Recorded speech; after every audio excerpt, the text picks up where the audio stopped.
Isang mapagpalang umaga sa ating lahat, mga kapatid ko kay Kristo, mula sa The Solid Rock Morning Devotion.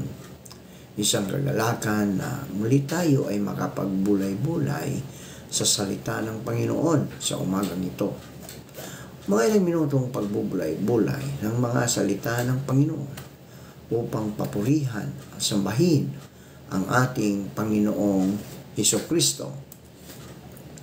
Ang ating pong pagbubulay-bulayan sa magandang umaga ng Martes ay matatagpuan sa unang Samuel, Kapitulo 8, talatang 4 hanggang 11. Humingi ng hari ang Israel. Dahil dito, ang pinuno ng Israel ay sama-samang nagsadya kay Samuel sa Rama at 5 kanilang sinabi, "Matanda na po kayo. Ang mga anak naman ninyo ay hindi sumusunod sa inyong mga yapak. Kaya't ipili ninyo kami ng isang haring mamumuno sa amin tulad ng ibang mga bansa." Nalungkot si Samuel dahil sa kahilingan ng mga tao. Kaya't nanalangin siya kay Yahweh. Sinabi naman sa kanya ni Yahweh, "Sundin mo lahat ang sinasabi nila, sapagkat hindi ikaw kundi ako ang itinakwil nila bilang hari nila. Ang ginagawa nila sa iyo ngayon ay ginagawa na nila sa akin mula pa nang ilabas ko sila sa Ehipto. Noon pa'y tumalikod na sila sa akin at naglingkod sa mga Diyos-Diyosan. Sundin mo sila, ngunit bigyan mo sila ng babala at ipaliwanag mo sa kanila kung ano ang gagawin ng hari na nais nilang mamahala sa kanila." Lahat ng sinabi ni Yahweh kay Samuel ay sinabi nito sa mga Israelita. Ito ang sabi niya, "Ganito ang gagawin sa inyo ng magiging hari ninyo. Kukunin niya ang mga anak ninyong lalaki upang gawing kanyang mga kawal. Ang iba'y sasakay sa kanyang karwahing pandigma. Ang iba na may sa hukbong kabayuhan at ang iba na may maglalakad sa unahan ng mga karwahe." Tayo po ay manalangin. Ama naming Diyos na mapagmahal, naririto muli ang iyong mga anak upang ikaw, o Diyos, ay sambahin sa magandang umagang pinagkaloob mo sa amin. Maraming salamat, o Diyos, sa isang gabing nagdaan sa aming mga buhay na kami ay iyong iniingatan sa aming pagtulog. Maraming salamat, o Diyos, sa muli mong pagising sa amin, sa muli mong pagbibigay ng buhay, ng lakas at ng karunungan. Sa umagang ito, o Diyos, patuloy naming itinataas ang aming mga kaibigan na may mga karamdaman. Panginoong Diyos, abutin mo po sila at sila ay pagalingin mo. Ibalik mo ang mga lakas na nawala, o Diyos, dahil sa karamdaman. Amin ding inilalapit sa inyo, Panginoon, ang mga kapatid namin na ngayon ay magsiuwi mula sa kanilang trabaho. Dahil sila ay panggabi, o Diyos, sa kanilang trabaho. Ingatan mo sila sa kanilang pag-uwi, Panginoon. Lalong-lalo na kung sila ay nagmamaniho ng sasakyan, motor o kotse man. Lord, gabayan mo sila hanggang makarating sila sa kanilang mga tahanan, Panginoon. Amin din inilalapit sa inyo, O Diyos, ang mga kaibigan namin na magsipasok sa kanilang mga trabaho. Ingatan mo sila, O Diyos, sa kanilang pagbabiyahe patungo sa kanilang mga trabaho. At ikaw, O Diyos, ang manguna sa kanila. Gayon din po, O Diyos, aming itinataas sa inyo ang aming mga kaibigan na naroon sa ibang bansa. ang community ng PCU, Panginoon, na sila ay naroon sa ibang bansa upang mag-retreat para mapalakas ang iyong paaralan dito sa Pilipinas. Tulungan mo po ang aming mga administrador, ang aming sa pangunguna ng aming presidente na si Dr. Gawan. Lord, ingatan mo sila sa lugar kung saan naroon. Sa kanilang pagbabiyahe, ikaw Diyos ang manguna o pangligtas silang makarating sa lugar kung saan sila patungo, Panginoon. Amin ding inilalapit sa inyo, O Diyos, ang mga kaibigan namin na patuloy na naglilingkod sa inyo. Ang mga pastor, patuloy mo po silang ingatan, Panginoon, kasama ng kanilang buong sambayan. Bigyan mo sila ng kalakasan, mga pangangailangan yan nila sa araw-araw, O Diyos. Panginoong Hesus, sa iyo namin lahat ipinagkatiwalaan ito. Dahil kami, O Diyos, ay mga lingkod mo, mga anak mo, O Diyos, na patuloy na sumusunod sa iyong kalooban, Panginoon. Tulungan mo po kami, Panginoon, sa lahat ng oras ng aming mga pangangailangan.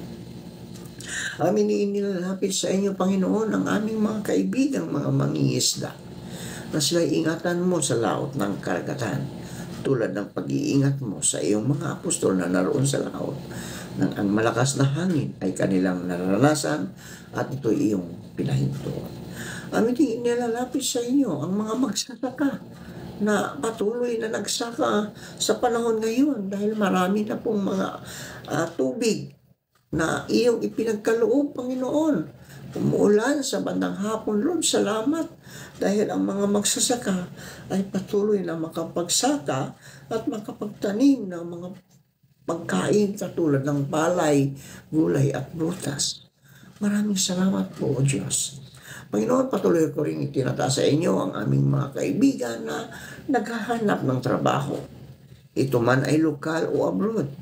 Naway makasumpong sila ng trabaho sa tulong ng iyong banal na Espiritu Santo upang sila, O Diyos, ay magkaroon ng hanap buhay. Maraming salamat, Panginoon, sa mga katugunan sa aming mga panalangin sa pangalan ni Jesucristo na aming Diyos at tagapagligtas. Amen.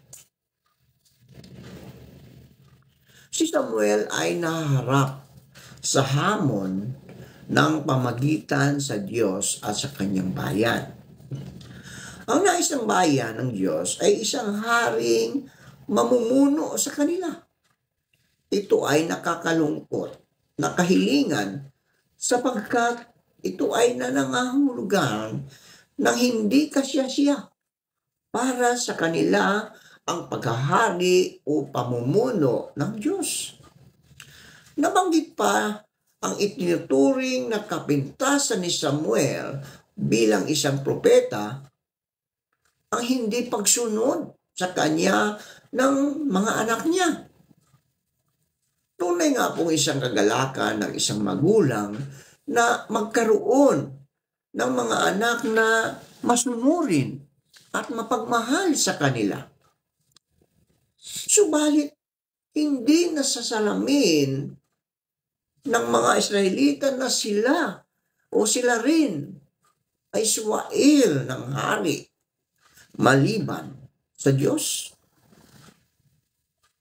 Ayaw na nilang pasakop sa Diyos, mga kaibigan. Gusto nilang magkaroon ng hari maliban sa Diyos. Anong pagkakaiba nila sa mga anak ni Samuel? Ganun pa man, naging mahinahon ng Diyos at pawang mapangunawa sa pamagitan ni Samuel. Ay ipinalawanag ng Diyos ang magiging kaugnayan nila sa hari na kanilang inihingi tulad ng pagkitil sa kanilang lubos na kalayaan. Lubos na kalayaan. Pagkakaloob ng kanilang tinatangkilik at pagsunod sa kanyang ipinag-uutos ng walang pasubali. Sa kabila ng mga paliwanag ni Samuel, pinili pa rin ng bayan ng Diyos ang magkaroon ng ibang hari maliban sa Diyos. Hindi pinilit ng Diyos ang kanyang kagustuhan, bagaman labis niyang ikinalungkot ang pasya ng kanyang bayan. Ang kalungkutan ito ay hindi para sa kanyang sarili, kundi hindi para sa kanyang bayan na sinisinta. Sa aralin ng Bagong Tipan, mga kaibigan, may 3 tauhang namili. Ang mga eskriba, ang ina at kapatid ni Jesus at si Jesus. Pinili ng mga eskriba na iugnay ang pagpapagaling ni Jesus sa mga inaalihan ng demonyo, sa gawa ng demonyo, sa halip na ipagdiwang ang kamangamanghang gawa ng Diyos kay Kristo Jesus. Pinili nilang pabulaanan ang ministeryo ng pagpapagaling ni Jesus.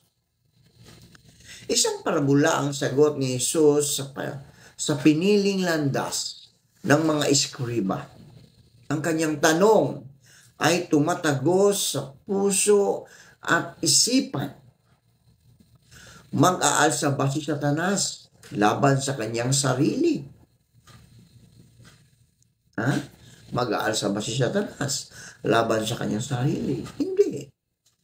Subalit, pinili ng mga eskriba na manatiling bingi at bulag sa nagdudumilat na mga katotohanan na si Jesus ay may kapangyarihang magpagaling, magpalayas ng demonyo. Ang ikalawang mga tauhan ay ang kanyang ina at mga kapatid. Sinundo nila si Jesus na 30 taong gulang na. Pinili ng kanyang magulang at kapatid na ipakita ang hindi ganap na pagsuporta sa ministeryo ni Jesus. Wari bagay, ikinahiya pa nila ang mga hakbang ni Jesus tungo sa kaluwalhatian ng Diyos na nagsugo sa Kanya. Ang tugon ni Jesus sa pagpili ng mga eskriba at kanyang kamag-anak ay pagpili rin na manindigan sa kanyang mission at ipahayag sa salita at sa gawa ang nagliligtas na pag-ibig ng Diyos. Sinabi niya, "Sino ang aking ina at kapatid? Sila na sumusunod sa kalooban ng Diyos." Sila na sumusunod sa kalooban ng Diyos. Sila ang aking ina, sila ang aking mga lalaki at babaeng kapatid. Sa tuwina, iba yung katapatan ang sukli ng Diyos sa pagtalikod ng tao sa kanyang manlilikha. Nakakalungkot lamang na kadalasan, hindi pa rin namumulat ang tao sa katotohanan na ang nais ng Diyos ay piliin natin at kilalanin, tanggapin at sundin ang kanyang banal na kalooban. Hanggang ngayon, mga kaibigan, hanggang ngayon, nasa atin pa rin ang kalayaang pumili, pagsunod o pagsuway, pagkilala sa mga ginawa ng Diyos o manatiling bulag at bingi sa kanyang mga pahayag, pagmamahal o pagwawalang bahala, pagdalo sa mga Sunday school, pag-aaral ng salita ng Diyos, o ano naman ang pagtulog ng matagal tuwing linggo dahil napakasarap matulog, mga kaibigan. So, bukas mga kaibigan, bukas ay kalayaan ating isinecelebrate ang kalayaan ng bansang Pilipinas. Ating ipagpasalamat ang piniling landas ng ating mga bayani na ibuwis ang kanilang sariling buhay para sa ating kalayaan. Nawa ay piliin din nating pahalagahan ang pag-aalay ng buhay ng ating mga bayani para sa ating inang bayan. Tayo mga kaibigan, malaya tayong pumili. Pumili ng mabuti o masama. Pero ang aking manalangin mga kaibigan, naway piliin natin ang mabuti, ang kalooban ng Diyos para tayo ay magkaroon ng tunay na kalayaan, tunay na pagbabago sa ating buhay. Sa araw ng ating kalayaan, nawa ay piliin natin na tayo ay Pinoy o Pilipino sa isip, sa salita at sa gawa. Tayo po ay manalangin. Maraming pong salamat, Panginoon, sa salita na aming napagbulay-bulayan ngayong umaga. Salamat sa kalayaan na ipinagkaloob mo sa bansang Pilipinas. Naway ikaw, Diyos, ang patuloy na magbibigay ng pagpapala sa bansang Pilipinas upang ang kalayaan namin patuloy na maglingkod sa inyo, manalangin, magpuri, Panginoon. Salamat, O Diyos, sa kalayaang ito dahil ikaw ang aming itinataas, O Diyos. Pagpalain mo ang mga nakikinig ngayong umaga, O Diyos.